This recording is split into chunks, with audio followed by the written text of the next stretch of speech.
Well, a violent weekend involving teens across Memphis is raising new concerns as summer approaches. Several juveniles were killed or injured in shootings over the past few days, leaving families, coaches, and community leaders searching for answers. ABC 24's Shakina Davis reports on the emotional toll and what doctors and community advocates say needs to happen now to prevent more violence. Community leaders say they're alarmed by the number of young people caught up in gun violence. And with summer break nearly here, many fear the risk for children could only grow.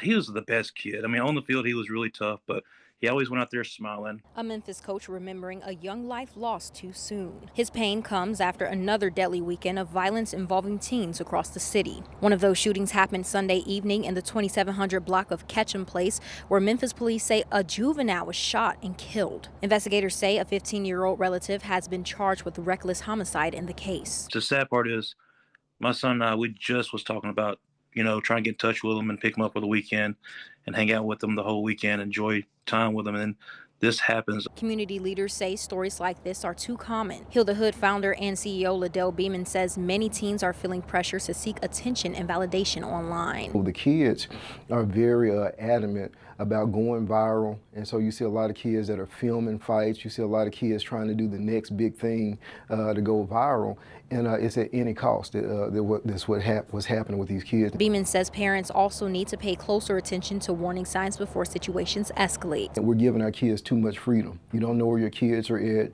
You don't know who your kids are talking to. You're not monitoring what's happening. Meanwhile, law enforcement agencies continue their efforts to get illegal guns off the streets. The Memphis Safe Task Force says it has seized more than 1,500 illegal firearms since September 2025 as part of its violent crime initiative. Doctors at LeBonner Children's Hospital say they've seen a decline in firearm injuries involving children over the past several years. We've been decreasing in numbers since 2023, 24. And so we had a decrease of 18% from 24 to 25. And then we had a decrease of 30% from 25 to 26.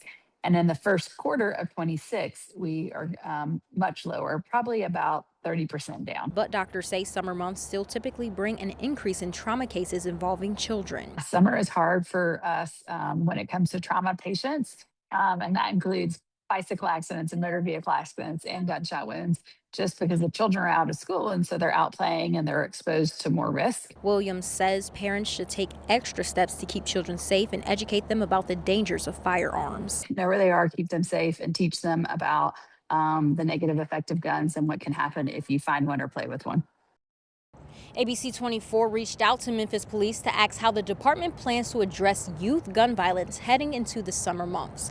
We are still waiting to hear back. Community leaders say preventing more violence will take a combination of enforcement, parental involvement, and greater investment in young people. In Memphis, Shakina Davis, ABC 24 News.